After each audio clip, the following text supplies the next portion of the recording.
told you that right now someone was choosing whether you were going to live or die?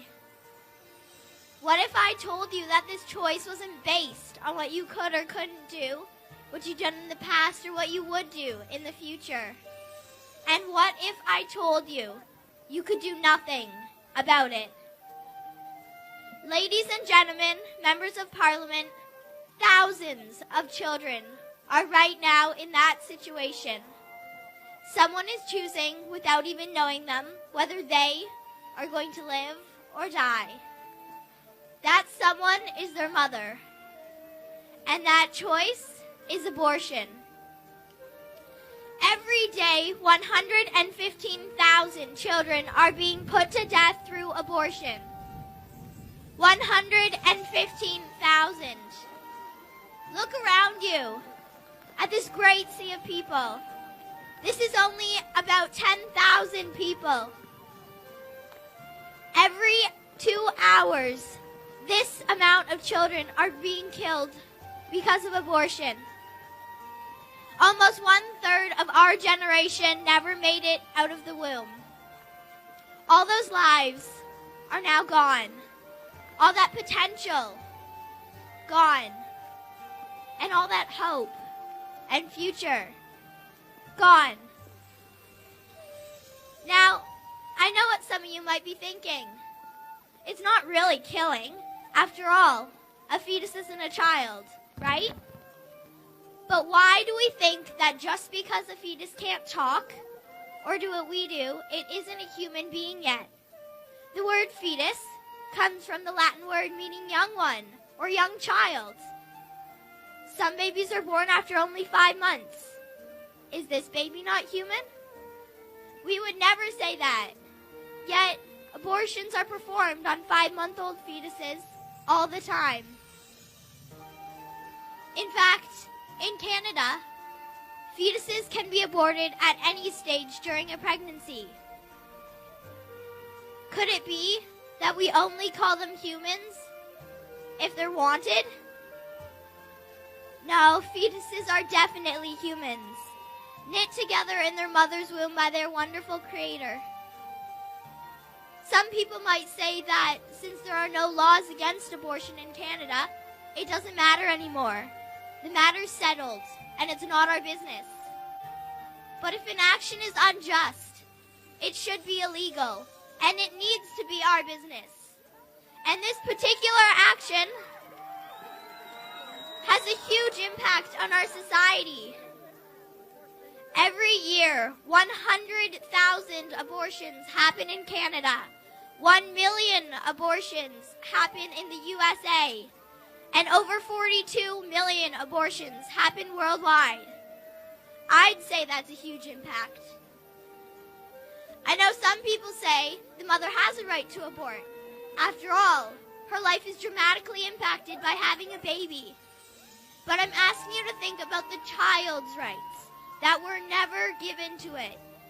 No matter what rights the mother has, it doesn't mean we can deny the rights of the fetus.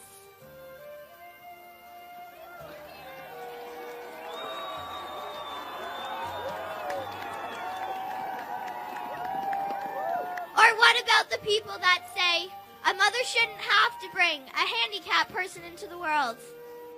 What doesn't make sense to me is that on the one hand, we provide special parking and elevators for the handicapped. We sponsor the Special Olympics, speaking of the joy they are to us and how they inspire us. But when we find out that a pregnant woman is carrying one of these very children, we counsel her to abort it, not giving the child a second thought. And it's not only the handicapped children that are targeted. In Bombay, out of 8,000 pregnancy tests which indicated that the baby was a female, only one of the babies lived. As for the rest, the mother exercised her choice. They were aborted, killed. Talking about the mother's choice, the mother may have had a choice not to have unprotected sex in the first place. We must remember that with our rights And with our choices come responsibilities. And we can't take away someone else's rights to avoid our responsibilities.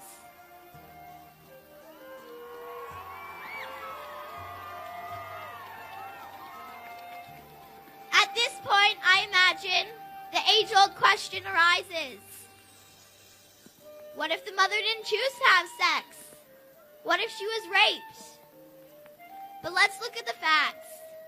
Only 1% of all abortions are hard case categories. This includes rape, incest, and the life of the mother being in danger. 1%. That hardly justifies the disturbing volume of abortions that happen these days. And who's to say abortion's the easy way out? I don't think people understand the effects of abortion on a woman. Think about this.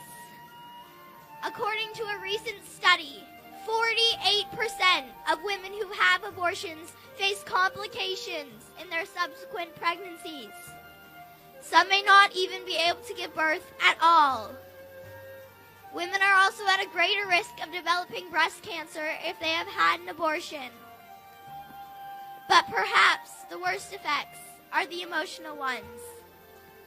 Women who have abortions tend to have more mood disorders, substantial enough to provoke them to harm themselves. In addition, women are 5 times more likely to have problems with drug and alcohol abuse. 98% of women who have abortions say they would not recommend it to a friend. And 80% of them say they would have carried the baby to full term with better circumstances or more support from others. Abortion leaves the woman feeling lost and uncertain about her future. More than half of all women who have abortions feel guilt, shame, sorrow, regret, and unworthiness afterwards. It certainly isn't the cure-all people think it is. I read a story on the Focus on the Family website. It was about a girl who had an abortion, and she writes, I had an abortion at the age of 17, and it was the worst thing I ever did. I would never recommend it to anyone because it comes back to haunt you. When I tried having children, I lost 3 because something happened to my cervix during the abortion. Sharon Osbourne. Hers is just one of the many heart-wrenching stories that nobody tells these days.